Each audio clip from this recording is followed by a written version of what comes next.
বাইরে এসে দাঁড়িয়ে আছে।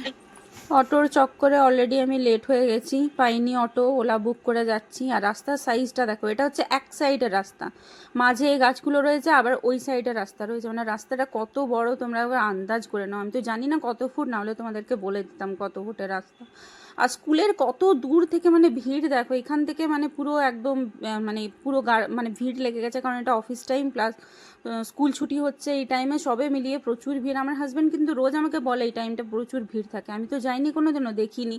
তো এই দেখো স্কুলের একটা গেট, এইদিকে অনেক কটা গেট আছে।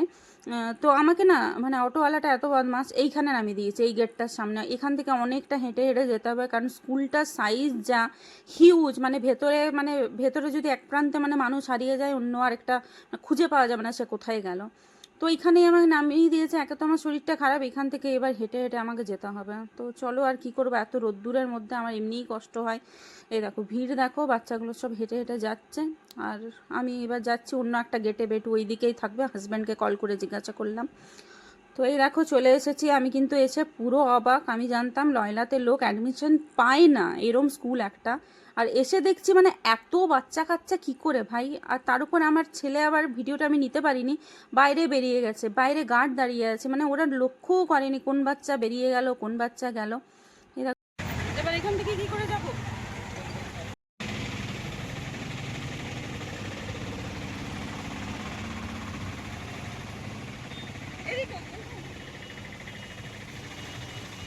এটা গাড়ি রেখেছে, দেখ একবার টোটো পাচ্ছি না।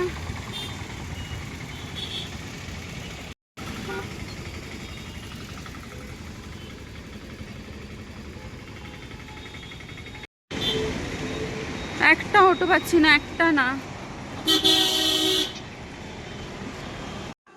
ফাইনালি আমি একটা অটো পেয়েছি, আর আমার অবস্থাটা দেখো, মুখ চোখ দেখলেই বোঝা যাবে। একে তো পুরো ঘেমে গেছি, এত রোদ্দুর।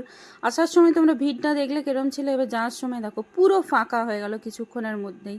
আর এই দেখো কত বড় রাস্তা, মানে অনেক বড় অনেক বড়, পুরো ফাঁকা হয়ে আছে। আর অটোওয়ালাটা এমন একটা অটোওয়ালা জুটেছে কপালে, অটোওয়ালা সে তো রাস্তা জানবে মানে কোথায়। আর আমার বাড়িটা একদমই কাছে, এই মানে স্কুলের থেকে ম্যাক্সিমাম কত লাগবে, 10 মিনিট লাগবে। ওকে এই দেখো বোঝাতে বোঝাতে আমি যাচ্ছি কোন দিকে যেতে হবে কোন দিকে যেতে হবে না। আমার এত কষ্ট হচ্ছে, মানে একদম ভালো লাগছে না। এই দেখো মুখটা পুরো আমার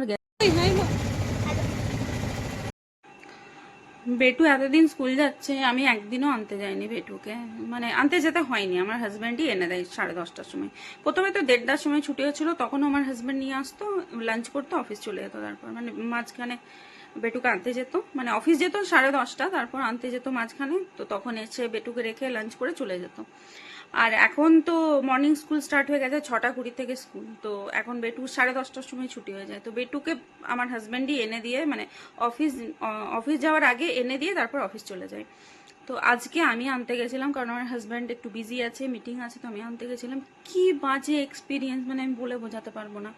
একে তো আমার এখান থেকে যাওয়ার সময় অসুবিধে, অটো পাইনি, আবার আসার সময়তেও ওখানে কোনো অটো দাঁড়ায় না। মানে আমি জীবনে এরকম এক্সপিরিয়েন্স করিনি, মানে এত বড় একটা স্কুল। আমার হাজব্যান্ড পাগল ছিল স্কুলটায় ভর্তি করার জন্য। আজকে আমি গিয়ে দেখছি মানে গরু পাল হয় না, গরু পালের মতো বাচ্চা পড়ে ওখানে, মানে কে বেরোচ্ছে কে ঢুকছে। আমি তো বেটু বাইরে বেরিয়ে চলে এসেছে, আমি ভাবছি কি হলো ব্যাপারটা।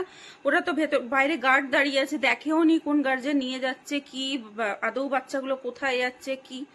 মানে আমি অবাক হয়ে গেছি, মানে শকড আমি পুরো। মানে এত বড় এত ভালো একটা স্কুল, সব বড় বড় মানে ডাক্তার যারা আছে এখানে, মানে সবার টিচার, সবার ছেলেমেয়েরা ওই স্কুলেই পড়ে। আর আজকে আমি গিয়ে মানে অবাক হয়ে গেছি। স্কুলটা এত বড়, তোমরা যদি ভেতরটা দেখো না, মানে কি 2টো কলোনি 3টা কলোনি ঢুকে যাবো ওর মধ্যে, এত বড় স্কুলটা। আর গিয়ে দেখছি ভাই কি অবস্থা।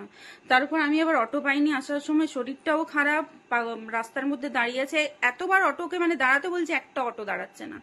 ফাইনালি একটা অটো দাঁড়িয়েছে, আমার বাড়ি 5 থেকে 7 মিনিট লাগে ওখান থেকে আসতে। 60 টাকা নিয়েছে অটোটা, যার সময় নিয়েছে 54 টাকা ওলাতে, আসার সময় 60 টাকা নিয়েছে। 10 মিনিটের রাস্তা, মানে আসা যাওয়া নিয়ে। মানে আমি অবাক হয়ে গেছি, এটাই তোমাদেরকে বলার ছিল। মানে আমার হাজব্যান্ড যে এত মানে লয়লা লয়লা করতো, আমি আজ বুঝতেই পারলাম না লয়লা কি, মানে অবাক আমি পুরো।